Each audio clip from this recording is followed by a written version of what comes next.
세상을 살다가 보면은 혼자 감당하기에는 너무 힘든 일들을 겪을 때가 있습니다. 그때 뭐 커다란 좀 힘이 되어 달라는 게 아니라 그냥 우리와 함께 같이 얘기 좀 해주고 함께 있어주고 너무 힘든 일 같이 슬퍼해주고 게다가 기도해 줄 수 있는 사람이 있다면은 그것은 얼마나 큰 축복입니까?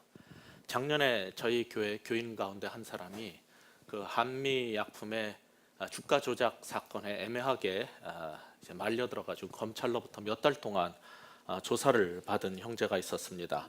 증권업에서 일을 하기 때문에 아마 관련된 사람들이 전부 그렇게 어려운 일을 겪었던 것 같은데, 우리는 그 일을 보면서 그 형제와 그 가정을 위해서 열심히 기도를 했었고, 몇 달 후에 아무 문제 없이 잘 해결되었지만 그간에 이리저리 불려가고 끌려가고 하면서 뭐 휴대폰도 다 뺏기고 너무 고생을 한 것을 보았습니다.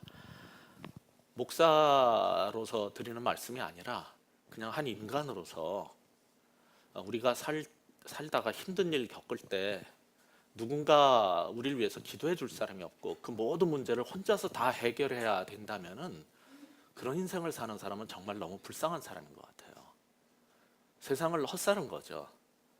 이 세상 사는 게 그렇게 녹록하지 않은데 힘든 일이 있을 때 날 위해서 같이 기도해주고 울어줄 수 있고 위로해줄 수 있는 사람이 없이 혼자 살아간다면 그건 너무 불쌍한 거예요. 그런데 신앙생활하면서 교회 다니면서도 똑같이 그렇게 사는 사람이 있어요. 그냥 주일 예배만 드리고 그냥 가버리는 사람이 있어요. 그 사람들은 정말 어려운 일 생겼을 때 누구한테 기도해달라고 말할 사람도 없고 누구와 함께 할 수 있는 사람도 없어요. 왜 그렇게 사는지 모르겠어요. 이 세상은 혼자 살도록 지어지지 않았거든요. 그러니까 특별히 이 세상 살 때, 특히 이렇게 신앙생활할 때 통독반을 가든 주변에 함께 위로해주고 기도해줄 수 있는 나의 믿음 안에서의 동료들을 갖는 것은 정말 꼭 필요한 일입니다. 여러분은 힘든 일 겪을 때 부탁할 수 있고 얘기할 수 있고 기도 부탁할 수 있는 그런 사람이 있습니까? 그러면 다행인데 그렇지 않으면 어떻게 이 힘든 세상을 한평생을 살아갈지 참 걱정됩니다. 오늘 본문에는 인생의 가장 힘든 순간을 상상할 수 없는 방법으로 넘어간 사람의 이야기가 나옵니다. 어떻게 그 곤경이 극복됐는지 우리 알아볼 겁니다. 무엇보다도 이런 모든 어려운 문제의 발단은 헤롯 왕이란 한 정치인 권력가 때문이었습니다. 1절 다시 읽어보겠습니다. 그때 헤롯 왕이 손을 들어 교회 중에서 몇 사람을 해하려 하여. 1절의 첫 마디 여기만 보시면은 그때라는 말로 시작이 됩니다. 그때는 11장 28절 부활절 전주에 우리가 봤던 본문입니다. 11장 28절에 보면 천하에 특히 유대 땅이 큰 흉년이 들었을 때입니다. 그것을 안타깝게 여긴 안디옥 교회의 성도들이 헌금을 해서 11장 30절에 보듯이 바나바와 사울의 손에 들려서 구제 헌금을 이제 예루살렘 교회로 보낸 것입니다. 바로 그때 벌어진 일입니다. 그런데 예루살렘에 두 사람이 가서 보니까 헤롯이 이 백성을 돌보라고 하늘로부터 주어진 권세가 있는데 이 허락된 왕의 권세는 백성을 돌보라고 주어진 것인데 제멋대로 행동을 하고 권력을 남용해가지고 기독교인들을 사찰을 하기도 하고 못살게 굴기도 하고 해치고 있는 거예요. 이 헤롯 왕은 어떤 사람이냐면은 헤롯 대왕의 손자 헤롯 아그리파 1세라는 사람입니다. 우리가 잘 아는 헤로디아하고 이 남매지간인 사람입니다. 그가 그리스도인들 가운데 몇 사람을 이제 손을 댔다라고 해쳤다 이렇게 되어 있지만은 이 부분을 원문으로 본다면은 교회 사람들 위해 손을 뻗쳤다 이런 표현입니다. 교회에 손을 댄 이 헤롯의 최후는 다음 주에 우리가 보게 될 것입니다. 근데 헤롯이 도대체 왜 그랬을까요? 그 당시에 있었던 흉년의 위기를 아마 기독교인을 잡아들이고 처형하는 것으로 이렇게 주의를 돌리려고 한 것인지도 모르겠어요. 마치 네로 황제가 로마에 커다란 문제가 생기고 화재가 나자 그것을 그 위기 돌파를 위해서 기독교인들을 잡아들였던 것처럼 했는지도 모르겠어요. 그 자세한 또 하나의 이유는 이제 3절에 나오겠지만 먼저 2절부터 보시면은 2절에 요한의 형제 야고보를 칼로 죽이니 이렇게 되어 있습니다. 성경에는 굉장히 같은 이름을 가진 사람들이 많이 나와요. 뭐 여기에서 김씨, 이씨, 박씨 찾으면은 수도 없이 나오듯이 마리아 그러면 굉장히 많아요. 막달라 마리아도 하나가 아니에요. 굉장히 여러 마리아가 나오고 야고보 그래도 여러 명이 나오는데 여기 이제 나오는 이 야고보는 알페오의 아들인 야고보를 작은 야고보라고 그러기 때문에 그 사람은 아닌 것 같아요. 또한 주님의 형제 야고보가 갈라디아서 1장에 또 나오는데 그 사람도 아니에요. 여기에 나오는 야고보는 12사도 중에 하나고 세베대의 아들이면서 요한의 그런 형제이기도 하죠. 이러한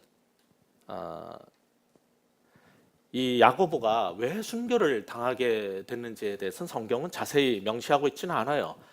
분명한 것은 사내들인의 협조 없이 유대인의 지도자를 그렇게 쉽게 로마 당국이 잡아 죽이는 게 어려운 일이기 때문에 분명히 이 사내들인 유태교 종교 지도자들의 무슨 꿍꿍이가 있었을 거라는 심증은 가는데 물증이 없어서 말을 못 하겠어요.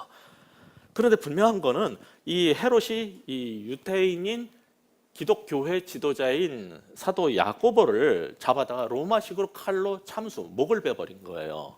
이건 굉장히 특이한 일입니다. 유태인들은 유태인 방식으로 해야지 그렇게 하는 게 아니거든요. 그런데 이상한 일이 벌어졌어요. 3절 같이 읽어보겠습니다. 유태인들이 이 일을 기뻐하는 것을 보고 베드로도 잡으려 할새 때는 무교절 기간이라 야고보를 처형을 했는데 이상하게 유태인들이 너무 좋아하는 거예요. 같은 유태인인데 기독교인이라는 이유 한 가지로 자기네들의 유대교의 한 집하고 이단처럼 여겼던 기독교인이라는 이유로 그를 잡아 죽인 거를 너무 좋아하는 걸 보고 이 헤롯이 점수를 따고 싶었는데 백성들한테 분봉왕으로서 특히 유태인들 가운데 바리새인들하고 사이가 안 좋았어요. 근데 바리새인들의 환심을 사기 위해서 이거 좋아하네 그래가지고 또 다른 지도자인 베드로도 이제 잡아다가 죽이려고 체포를 한 겁니다. 이거 보면은 요즘에 이 대선 정치판하고 아주 굉장히 비슷해요. 이 사람들이 정치를 하는 사람들의 관심은 지지율을 얻는 거예요. 환심을 얻고 사람들로부터 지지를 얻는 겁니다.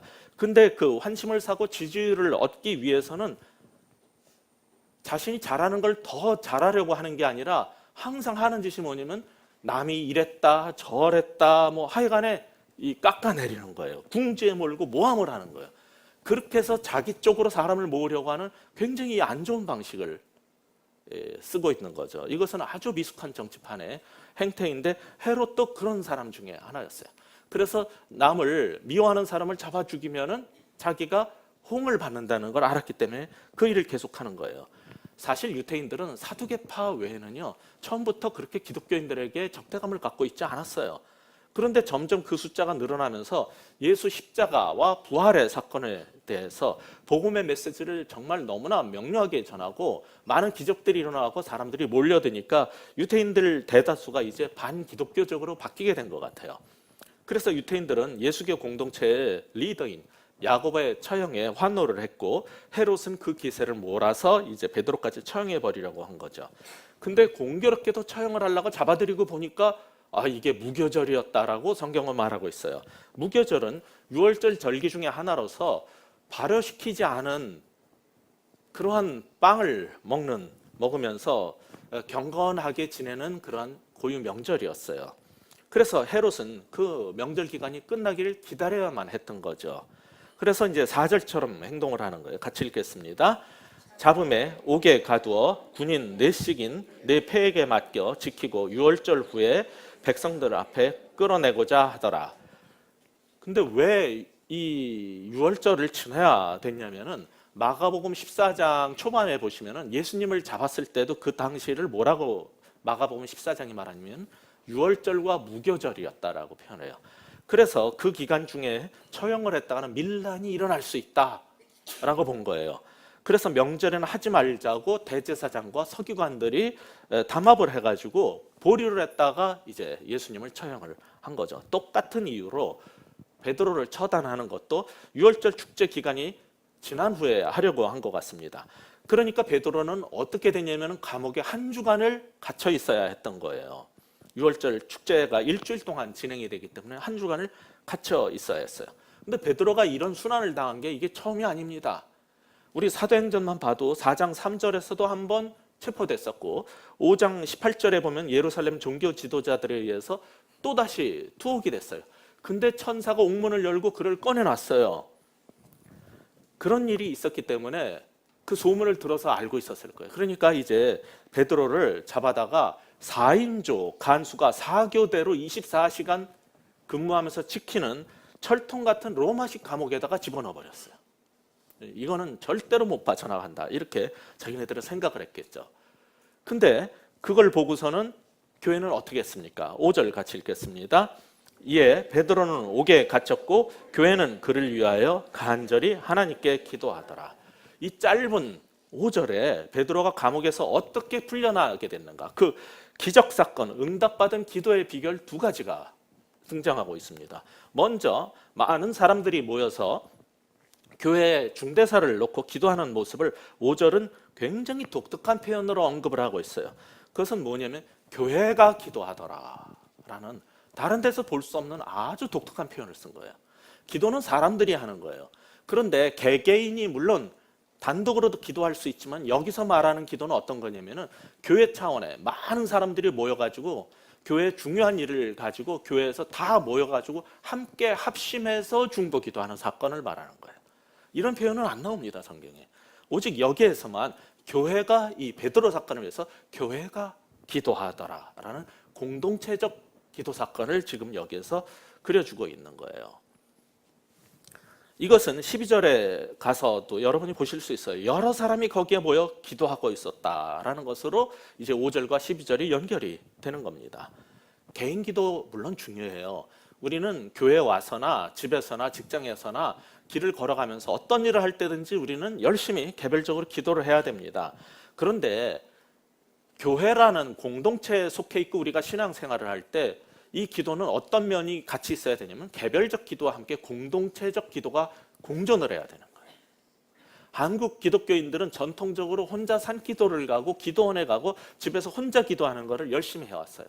근데 뭐에 약했냐면은 교회로 기도하는 데 약했어요. 반면에 미국에 있는 기독교인들은 기도를 안 한다라고 우리가 비난을 하지만은 그들은 개별적으로 뭐 방언을 하고 기도를 하고 기도굴에 가고 이런 거는 안 하지만은 일단 교회에 모여가지고 합심해서 기도하는 것은 훈련이 돼 있어요. 그러니까 양쪽에 강점이 있고 장점이 있는 거죠.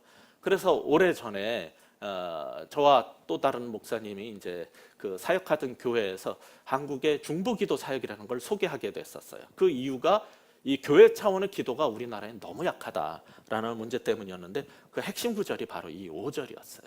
교회가 함께 기도한 거예요. 기도는 하나님 백성 공동체 신앙의 표현입니다. 교회 차원의 합심 기도, 공동체적 기도가 바로 교회라는 이 공동체를 구성해서 우리 신앙생활하고 있는 우리의 삶의 핵심적 특징으로 나타나야 돼요.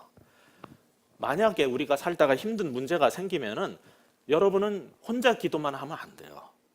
물론 그것도 감사한 일이지만은 그 기도 제목을 여러분의 통독반에 내고 여러분이 속한 소그룹에 내고 여러분이 함께 하고 있는 형제 자매들한테 알리고 최종적으로 교회에 알려서 함께 교회가 기도할 때 우리는 놀라운 응답과 하나님께서 역사하시는 것을 보게 될 것입니다.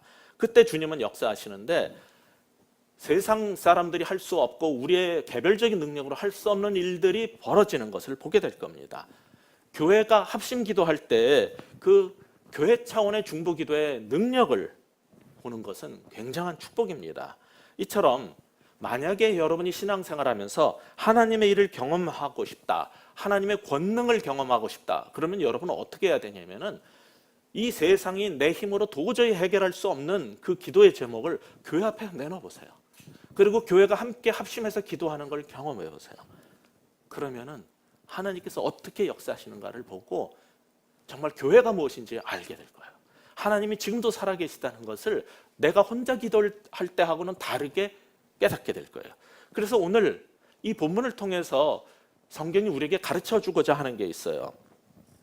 하나님의 일을 경험하는 그러한 기도의 첫 번째 특징 무엇이냐면은 교회 차원의 합심 기도라는 거예요.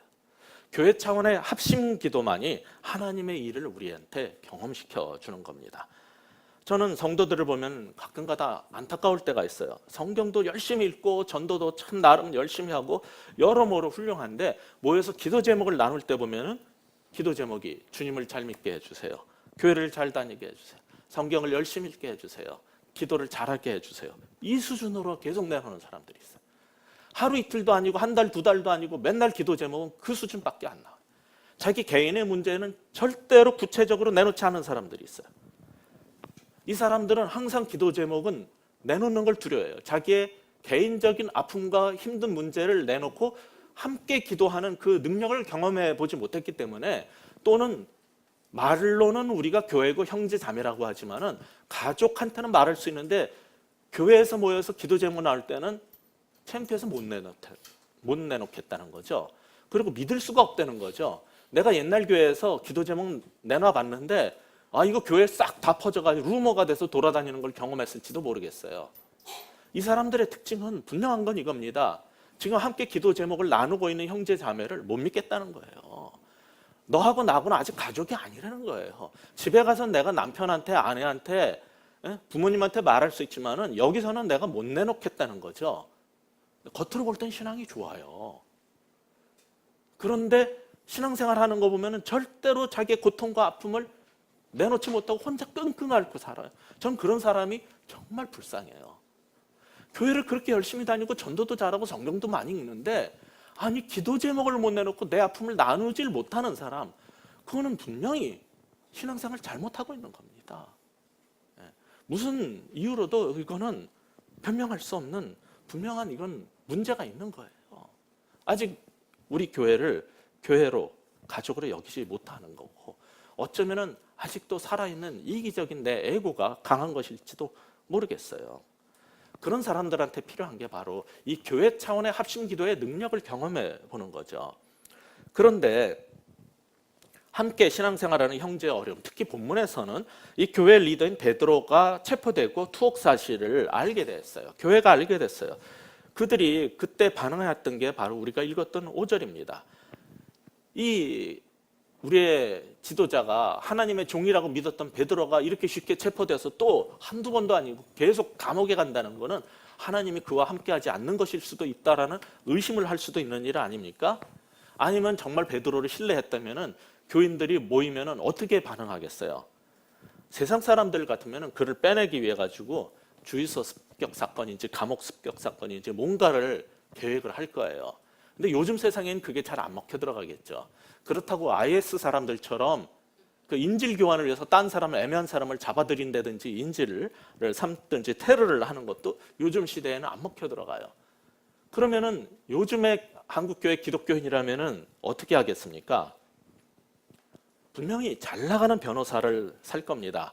그래가지고 그 교회는 서명을 받기 시작할 거예요. 연판장을 돌려서 서명을 받아서 제출을 하고, 그 비싼 변호사들, 특히 이제 검찰청에 요직에 있었다든지 대법원장 출신이라든지 이런 사람은 전관예우도 되니까 이런 사람을 집어넣으면 좀 더 나을 것 같고, 그런 사람을 해놓으면 변론하다가 안 되면 또 압니까? 태극기라도 휘감고 시청에라도 나가줄지, 하여간에 뭔가를 열심히 할 거 아닙니까? 그런 거를 아마 생각을 할 거예요. 현실을 너무 잘 아는 사람이라면 살아있는 권력인 헤롯에 저항하지 마, 그렇게 어리석게 하지 말고 그냥 차라리 이거는 안 돼, 포기해, 이렇게 권면했을지도 모르겠어요. 그런데 교회는 그렇게 하지 않고 5절에 보면 모여서 기도회를 시작을 한 거예요. 근데 어떻게 기도했냐면 교회 지도자인 베드로의 석방을 위해서 뭐라고 표현했냐면 5절에서 간절히 기도하더라고 했어요. 하나님의 놀라운 역사가 벌어진 기도응답의 두 번째 이유가 뭡니까? 교회의 간절한 기도예요. 첫째는 뭐라고 그랬어요? 교회 차원의 중보기도, 합심한 교회 차원의 중보기도였고, 두 번째는 간절한 기도였어요. 여기 간절히 기도했다는 이 단어는 예수님께서 겟세마네 동산에서 정말 땀방울이 핏방울이 될 때까지 정말 최선을 다해서 열심히, 영어로는 그래서 fervently, 아주 뜨겁게 기도했던 바로 그 단어예요. 교회는 그렇게 뜨겁고 간절하게 기도를 했어요. 그게 바로 우리가 본받아야 될 두 번째 기도의 자세입니다. 물론 아무리 우리가 간절히 열심히 기도를 하더라도 우리 뜻이 아니라 주의 뜻이 이루어지다라고 기도를 해야 되겠죠. 그러나 곧 처형될 우리 교회의 목사님을 위해서 교회가 부르짖고 간절하게 기도하는 것은 주의 뜻을 이게 인가 아닌가 구별할 필요가 없는 거예요. 그거는 당연히 기도할 수 있는 거예요, 교회로서. 그러니까 이들은 간절하게 기도를 한 거죠. 그래서 베드로는 거기서 초자연적인 방법으로 풀려나게 된 거예요. 자, 그럼 하나님의 일을 경험하게 해주는 기도응답의 비결 두 가지가 나왔는데, 첫째는 교회 차원의 합심한 중보기도였다. 두 번째 뭐라고 그랬어요? 간절한 기도다. 간절한 기도가 하나님의 일을 경험하게 해주거든요.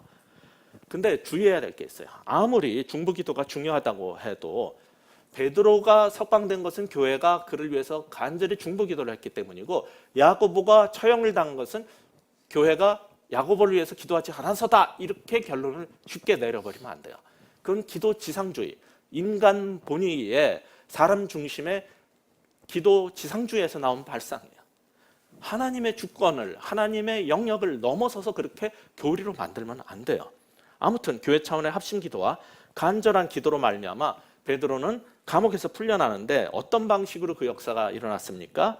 6절 7절 우리 같이 읽어서 다시 확인해 보겠습니다. 시작. 헤롯이 잡아내려고 하는 그 전날 밤에 베드로가 두 군인 틈에서 두 쇠사슬에 매여 누워 자는데, 파수꾼들이 문 밖에서 옥을 지키더니 호련히 주의 사자가 나타나매 옥중에 광채가 빛나며 또 베드로의 옆구리를 쳐 깨워 이르되 급히 일어나라 하니 쇠사슬이 그 손에서 벗어지더라. 옥에서 베드로를 꺼내준 것이 누구라고 그래요? 7절에는 주의 사자, 그 다음에 8절에는 천사. 그 말은 같은 말이란 뜻입니다. 근데 17절에 가시면요, 누가 자기를 꺼내줬다 그러냐면은 천사가 아니라 주님께서 꺼내줬다라고 표현을 해요. 그러니까 베드로나 우리는 모두 천사가 있든지 목사님이 도와줬든지 우리 성도들이 도와줬든지 이 모든 걸 우리 경건한 그리스도인들은 모든 영광을 누구께 돌리게 돼 있어요? 주님께. 이것은 하나님이 하셨다라고 우리는 그렇게 영광 돌리는 거죠. 근데 여기 천사 혹은 주께서 베드로를 구출해 내시는데, 그것은 환상도 아니고 꿈도 아니고 실제로 물리적인 사건이었다는 걸 보여주기 위해서 성경은 천사가 베드로의 옆구리를 쳐서 깨웠다는 거예요. 바닥에 누워 자는 베드로를 안 일어나니까 옆구리를 툭툭 치는데, 뭐 압니까? 또 발로 툭툭 찼을지도? 그냥 너무 널브러져서 자고 있는 거예요, 정신없이. 아니, 천사가 임할 때 무슨 일이 벌어졌다고 그랬어요? 여기 옥 전체가 광채가 나고 화끈하게 변했다는 거예요. 저는 자다가 누가 불 켜면 깨거든요. 게다가 내일이면 죽어요. 근데 거기서 어떻게 그렇게 잘 수가 있어요? 예? 형광도보다 더 밝은 빛이 그 당시에는 없었을 거 아니에요. 온 오간이 빛이 나고 광채가 나는데 자고 있으니까 옆구리 찔러가지고 베드로를 깨운 거예요. 그거 보면 참 베드로는 태평이었던 것 같아요. 그게 진짜 믿음이죠. 샬롬의 신앙. 예. 죽으면 죽으리란지 뭔지는 모르겠어요. 전혀 우리는 알 수가 없지만 베드로는 내일 처형을 당할지라도 정말 잘 자는 거예요. 그러니까 천사가 그냥 안 일어나니까 막 툭툭 옆구리 쳐가지고 깨워야 될 정도였어요. 근데 그거 어떻게 알았을까요? 신기하지 않으세요? 아니, 여기에 베드로는 자고 있었는데 뭐 거기에 빛이 났고 뭐 이런 거 누가 알아요? 베드로는 분명히 몰랐어요. 못 봤어요. 자고 있었으니까.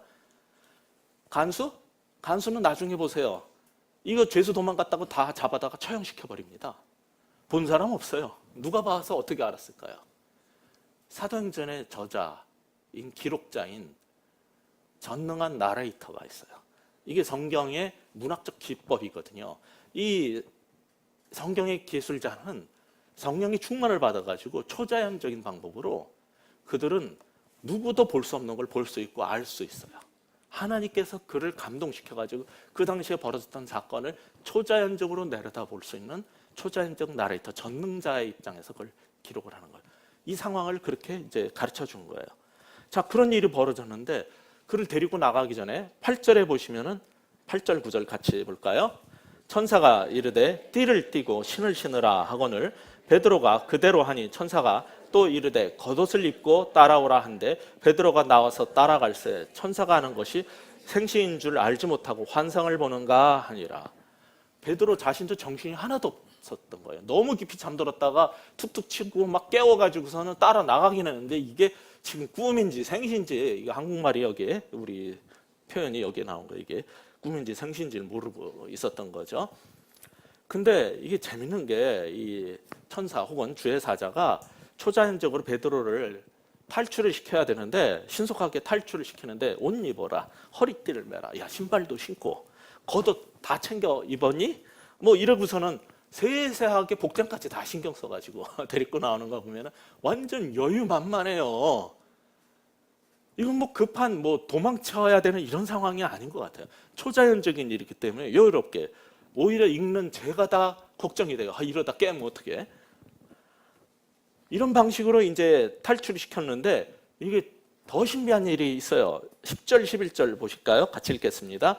이에 첫째와 둘째 파수를 지나 시내로 통한 쇠문에 이르니 문이 저절로 열리는지라 나와서 한 거리를 지나매 천사가 곧 떠나더라. 이에 베드로가 정신이 들어 이르되 내가 이제야 참으로 주께서 그의 천사를 보내어 나를 헤롯의 손과 유대 백성의 모든 기대에서 벗어나게 하신 줄 알겠노라 하여. 예, 여기 10절에 보시면요, 감옥에서 나와서 자유로운 세상으로 나가려면 적어도 3개의 초소를 지나야 했어요. 오늘날 감옥은 더 많은 단계가 있다라고 들었습니다. 그런데 이 첫 번째 초소, 두 번째 초소를 지나고 셋째는요, 쇠문이에요. 근데 쇠문도 그냥 스르륵 열려서 무사 통과를 해버렸어요. 그러니까 여러분 프리즌 브레이크라는 미국 드라마 보신 분 있어요? 거기 스코필드, 서코필이라는 한국 이름까지 받은 이 사람이 탈출하는 거 이거 대단한데, 얼마 전에 드라마에서는 뭐 변호인인가 거기서 지성이 감옥을 탈출하는 얘기가 나오는데 정말 생고생을 하고 위험해요. 이거는 뭐 문을 몇 개를 통과하는데 그냥 스르륵 나가는 거예요. 어떻게 이럴 수가 있냐 따지지 마세요. 이게 신기합니까? 더 신기한 일은 6절부터 벌어졌어요. 10절에서 쇠문 열리는 게 이건 저한테는 별로 안 신기해요. 더 목사님 얘기를 함부로 해가지고 정말 미안한데 안 신기하다 그래가지고 근데 이게 6절에 보면은 지금 베드로가 어떻게 지금 옥에 갇혀 있냐면은, 옛날에 기적이 일어나가지고 베드로가 그냥 나간 적이 있었잖아요. 어떻게 묶어놨냐면은 양팔을 쇠사슬로 수갑을 채운 거예요.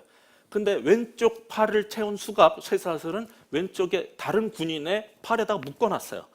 여기 또 오른쪽 팔을 묶었던 쇠사슬은요, 내 옆에 있는 오른쪽 군인에게 묶어놨어요.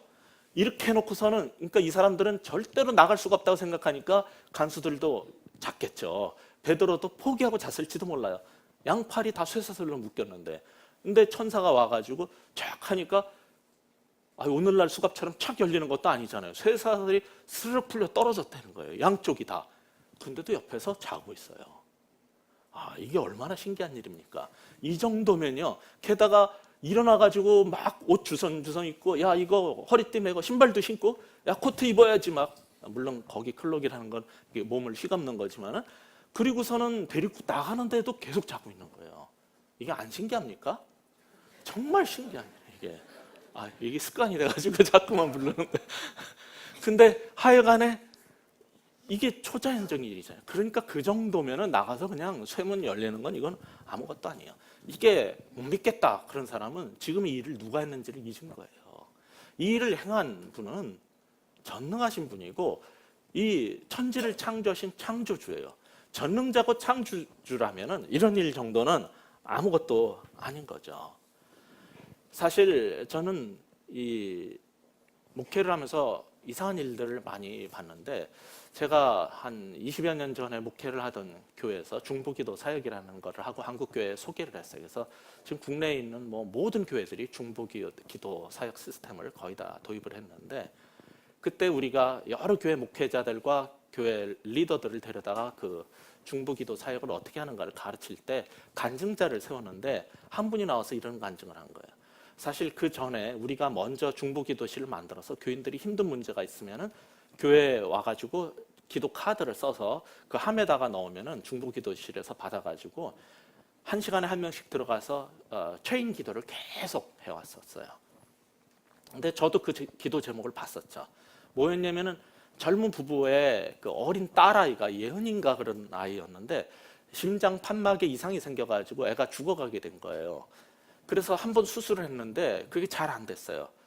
그래서 너무 어린 애라서 의사가 이 심장 판막 수술할 때 너무 애기 심장이 작아가지고 성공 확률이 많지 않다. 그래서 이건 좀 힘든 문제다라고 얘기를 했다는 거예요. 그러니까 이 부모는 수술 두 번째인데 이제 누구도 도와줄 수가 없는 거죠. 그러니까 결국 교회에다가 기도 제목을 낸 거예요. 그래서 교회가 중보 기도실에서만 한 게 아니라 주일 예배 때마다 교회에 그 긴급 기도 제목과 또 우리 교회도 이제 내놓는 주보에도 나오는 기도 제목이 있는데 예배 시간에 공식적으로 항상 그런 걸 기도를 해왔었어요. 그러니까 몇천 명이 함께 합심해서 기도를 한 거죠.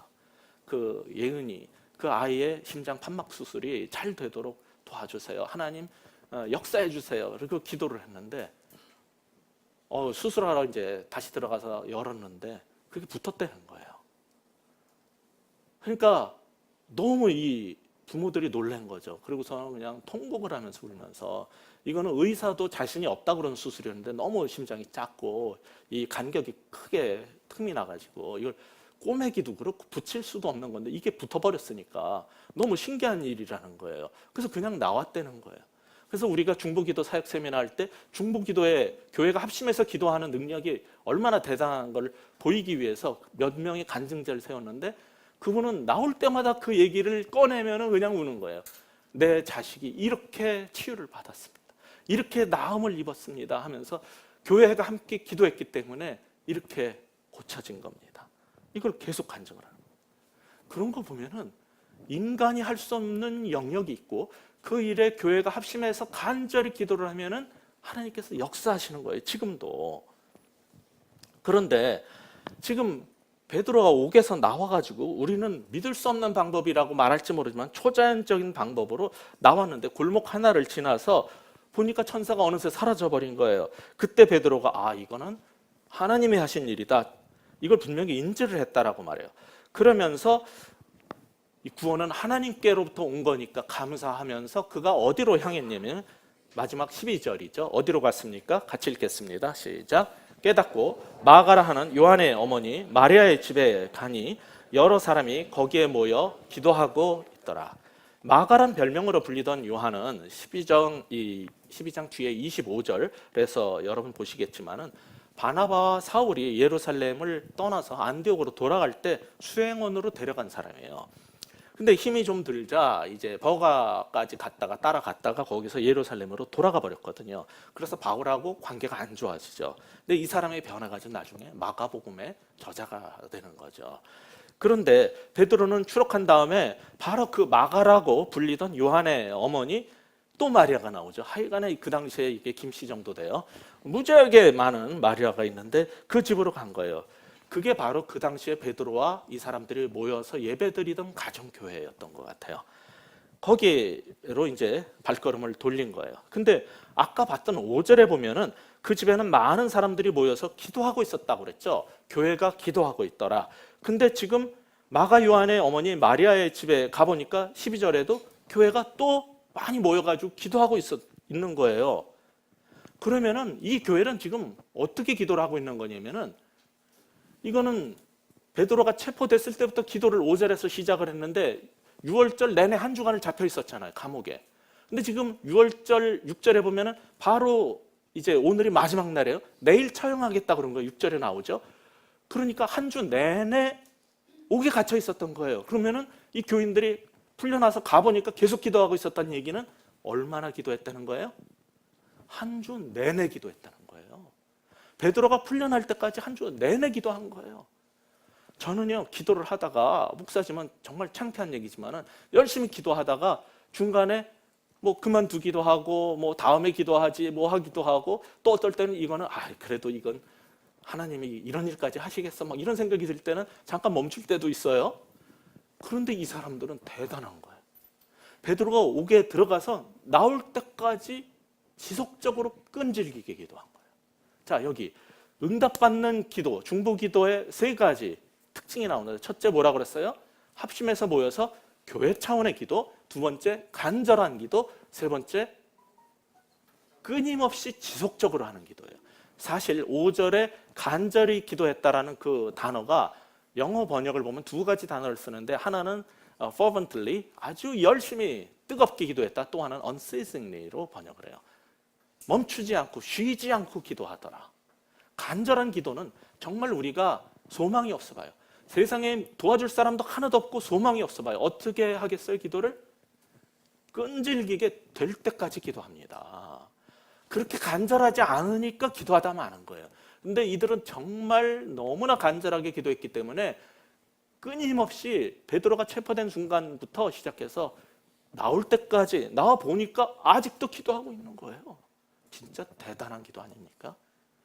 여러분, 응답받는 중보기도의 큰 능력을 경험하고 싶습니까? 그러면요, 이 세 가지를 잊지 마세요.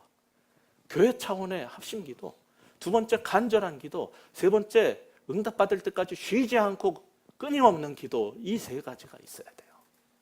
이것이 지금 이제 13장부터 선교를 다시 가야 되는데 바나바와 사울이 그 전에 중요하게 사도가 배워야 했던 부분이에요. 베드로도 마찬가지예요. 세상은 끊임없이 복음 전파자들을 환난 가운데로 핍박 가운데로 몰아넣을 겁니다. 그때 어떻게 살아야 되는 겁니까? 기도로서 이겨내야 돼요. 물론 기도를 해도 야고보처럼 순교를 당할 수도 있고 베드로처럼 옥에 갇힐 수도 있어요. 그러나 만약에 교회가 합심해서 중보기도를 이렇게 한다면 하나님께서 역사하실 수 있다는 그 믿음을 가지고 사역을 시작해야 되는 거예요. 그래서 지금 이 사건을 보여주고 있는 거죠. 저는 학생들한테 가르칠 때 설교 예화로 너무 위대한 사람들의 얘기를 하지 말아라는 말을 종종 해요. 그럼 너무 이 클래스가 다르면요 와닿지가 않아요.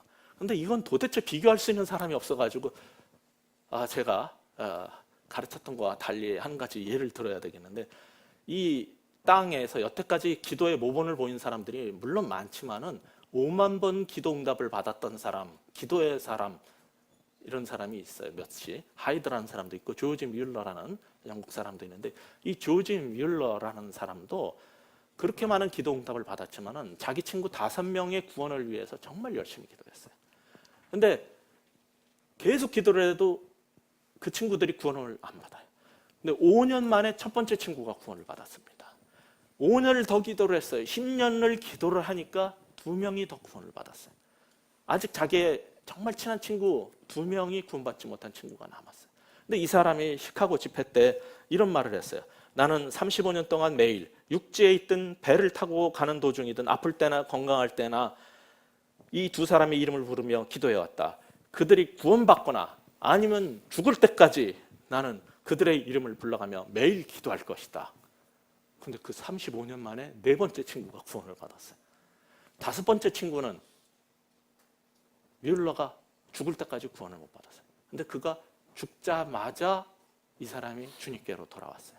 그게 52년을 기도한 거예요. 진짜 대단하죠. 와, 우리는요 1년 기도하고 안 된다 이러는데 이 사람은 자기 친구의 구원을 위해서 5년을 기도하고 10년을 기도하고 35년을 기도하고 나중에 가서는 50년이 넘게 기도를 하고 죽은 다음에 구원받는 걸 보게 된 거예요. 대단하죠. 이런 끈질긴 기도, 이거는 정말 하나님께서 우리한테 배우라고 주신 그런 사람인 것 같아요. 그 사람의 얘기는. 제가 아까 말씀드렸던 예전에 사역하던 교회에서 중보기도 사역을 하는데, 그때 헌신자들을 이제 훈련을 시킨 다음에 중보기도실에 투입을 해가지고 그들이 모든 기도 제목을 관리하고 1시간에 한 번씩 돌아가면서 기도하는 일을 했었어요. 그때 20기 멤버 중에 7년간 중보기도 사역실을 일주일에 한 번씩 정해진 그 시간에 1시간씩 가서 기도하고 또 1시간을 정해서 봉사를 하는 일을 7년을 개근한 사람이 있어서 상을 줬어요. 근데 이 조금자 권사님이라는 분이었는데, 그분이 나와서 하는 얘기가, 저도 인간입니다. 비가 오는 날, 너무 추운 날, 제가 몸이 아플 때, 힘들 때, 바쁜 일이 갑자기 생겼을 때 저도 빠지고 싶었습니다. 그런데 중보기도실을 통해서 제가 알게 된 거였어요. 누군가 나를 위해서 계속 기도해주고 있는데 나도 다른 사람을 위해서 기도하지 않을 수가 없어서 나온 겁니다. 7년을 개근하려고 나온 게 아니라 지금도 누군가 나를 위해서 교회에서 기도하고 있다면 나도 그들을 위해서 1시간을 기도해야 된다라는 걸 깨달았기 때문에 한 겁니다. 이런 사람들 때문에 교회가 세워지고 하나님의 일이 이어지고 놀라운 하나님의 일들을 우리는 경험할 수 있게 되는 거예요. 그러니까 정말 이 끈질긴 기도, 응답받을 때까지 기도하는 것. 조지 밀러가 5만 번 기도 응답받았다는 건 그의 기도가 특별한 능력이 있어서라기보다는 응답받을 때까지 기도해서 그런 것 같아요. 아무리 생각해봐도. 딴 걸 모르겠어요. 우리는 각자 신앙생활할 때 혼자서 성경 읽고 혼자 기도 생활할 수 있습니다. 그런데 살다 보면은 도저히 누구도 해결해 줄 수 없는, 인간의 힘으로 해결받을 수 없는 위기와 어려움에 다 처하게 됩니다. 그런 시간이 와요. 그때는 우리가 할 수 있는 게 하나도 없다는 것을 깨닫게 되는데, 그때 기대하는 건 하나님의 은혜밖에 없어요. 하나님은 도와주세요.